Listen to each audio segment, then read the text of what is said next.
Welcome to Playing Above the Line's very first mini-series. I'm Alan, your host, and this episode is one of 10 we're recording with T.R. Miller's legendary football coach, Jamie Riggs. Playing Above the Line is sponsored by Aviso Group, a business consulting and accounting firm focused on preparing clients for the future through innovation and positive growth. This episode is sponsored by Bruton Insurance Agency. You can stop by and talk to owners Steve Nelson and Larry Crosby or any of their other team members.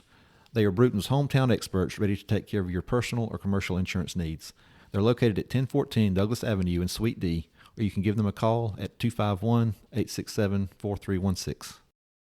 This story is from my high school days, I guess you might say. And, we in education sometimes belabor that things are no longer like they used to be.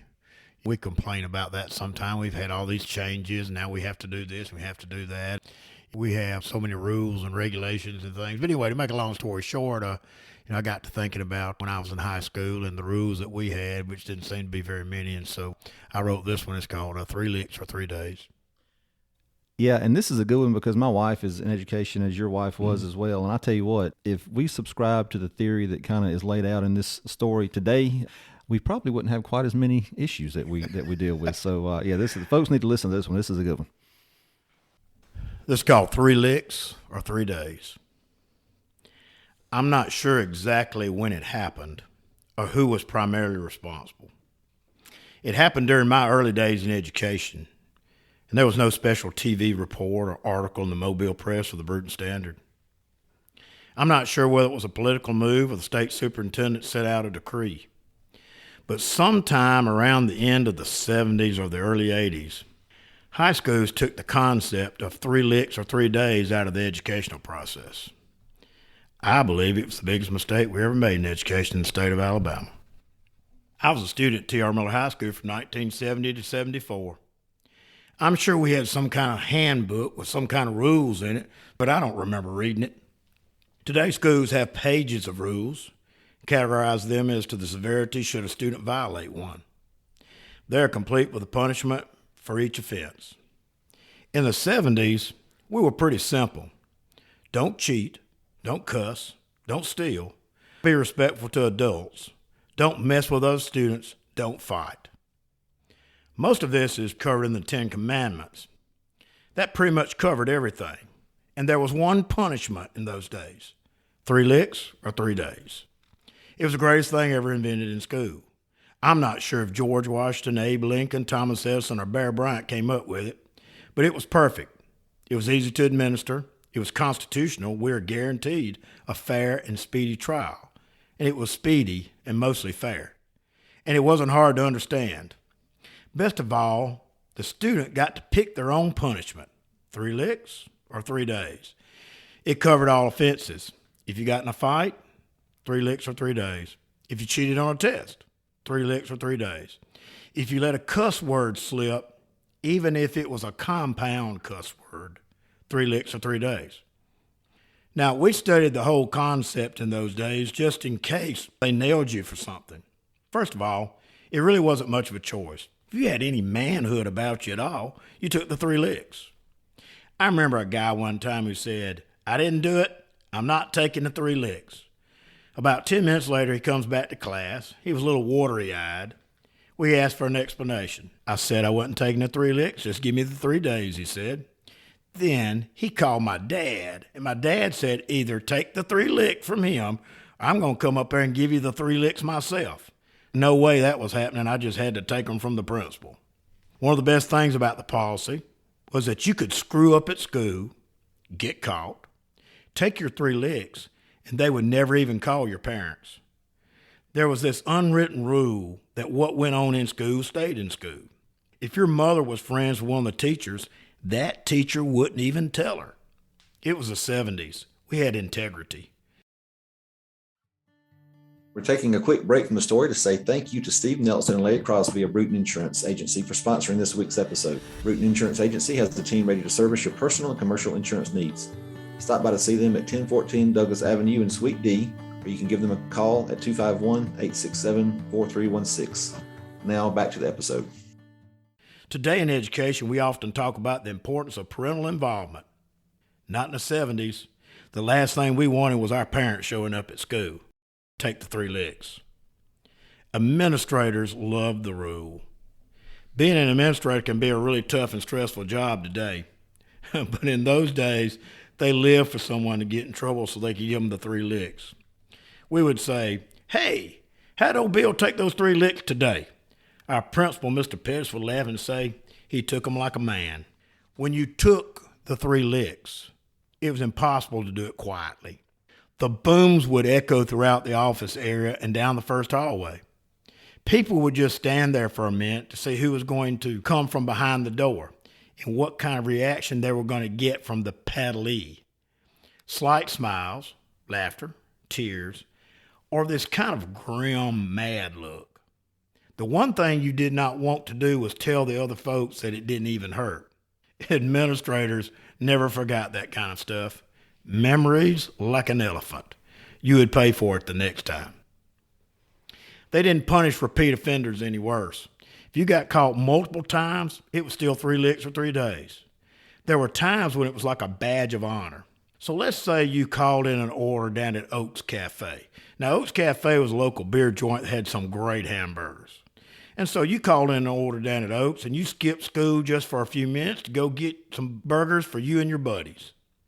About 1:15 or so, they would call you up to the office and they'd say, "Hey, David, I was going up Highway 31 when I went by Oaks and I saw you coming out of there with a big sack. Can you explain that?" And then, of course, old David would say, "No, sir, I was just hungry." And the principal would say, "Okay, well, who all would you get a burger for?" And you would just smile and say, "I ate them all. I'll take the 3 licks." Never give up your buddies. We called that taking one for the team, and we understood team in the 70s. It wasn't like there was no pain involved. Those 3 licks actually stung pretty good. It was enough to make you think twice about whether what you were about to do was worth the agony. It was also important to know who was swinging the board in the office that day. From the educational standpoint, there was little or no missed class time, no zeros for missed work. If you smarted off in math class while the teacher was working a problem, you could get sent to the office, take your 3 licks, and be back in class before she finished with the problem on the board. I missed 3 licks for 3 days. We have a whole generation of educators who didn't even know what the term means. Today, it's just a faint memory from a time when going to school each morning could be educational and a lot of fun as well. Coach, I hadn't heard the term 3 licks or 3 days in a long, long time, and I graduated from T.R. Miller in 1991, and by the time I got to high school in 1987, I guess I was a freshman, I mean, the paddling was gone, and I think it pretty much phased out at the high school level, at least probably in the mid-'80s. You're talking about the 70s, but when I was even in elementary school, there was still paddling. And where I went to elementary school, it was if you got 1 lick or 1 day. I guess, as you get older, you get it progresses 2 or 3, whatever. And so only one instance, thankfully, Mom, I had to take the 1 lick, and I don't think she ever found out about that, and probably till today. But she may just be finding out now. Probably so. But I mean, really, that story is really it's a commentary on where we are as a society today, right? And so, as you were coaching and in education in those years where you did not have that stick, I guess, and you got the carrot and the stick as far as how to discipline. How was that trying to make people be accountable and to make them do right when you didn't have that? You didn't have one of the major, I guess, weapons at your at your disposal. Yeah. Well, you just had to find other ways to do it. It was hardest, I think, when we were, as you might say, transitioning over, where the basic came and said, "We really don't want you to paddle folks anymore." I was in PE, I taught at the middle school and later to high school, so we would paddle folks on occasion. But finally, like I said, by the time we got to the 80s, sometime we just kind of quit doing that. So, like, for example, in PE, I was a sit-up guy. Mm-hmm. You messed up, you did something, you're going to do 100 sit-ups for me. And I would sit there and I would count every one of them. just for the fun of it to be able to do that. And it helped deal with a lot of the nitpicky stuff because we're in PE. Now, somebody's going to let slip a word that they shouldn't say in PE. Mm-hmm. And we shouldn't have to send them to the office for that. Right. They got better things to do in the office to do with that. So I just say, okay, that's 100 sit-ups. Mm-hmm. We'd come back in, I'd count them. So every day when I got through PE, I counted sit-ups. And in football, we had discipline situations and everything. We did a lot of running. Many days I sat up there after practice and watched people run back and forth. So I could do it because of the physical stuff. A little hard to do in the classroom, but to be able to handle some of those really nitpicky things that need dealing with, but it's difficult sometimes. Yeah, well, I don't want this next comment on my part to be an indictment on parents as a whole, because I don't think it is. But one of the things that you were talking about in the story, little David. So little David gets in trouble and he takes it 3 days. Well, he calls mom or daddy. And mom and daddy are ticked, man. They're going to give him worse at home than he's going to get if you take the 3 licks at school. And so he comes to his senses and takes his 3 licks from the principal. I don't think there's as much of that anymore. And I guess what I'm getting at is, used to be, when I was coming up anyway, my mom and dad automatically took the side of the school. And I had to prove that I was right. But sometimes I think today it gets reversed. Was that something that you had to deal with? And then how do you deal with that aspect too, when little Johnny automatically thinks, well, gosh, I'm just going to go tell mom or dad, and they're going to be on my side, I know, because those roles seem to be reversed a little bit. It is, and it's really very difficult because a lot of times, again, what you're talking about is small things. They're just small things. But it had, in later years, was more difficult. Parents a little more nitpicky about some of those things, than they were at one time. Now, again, back when I was coming through in the 70s, if I did something wrong, got in trouble at school, I do not want my parents to find out. Okay, I just do not want that to happen, which was difficult for me because my mother was a bookkeeper for the school. She was secretary at some point in time, so that was pretty difficult for me to pull off.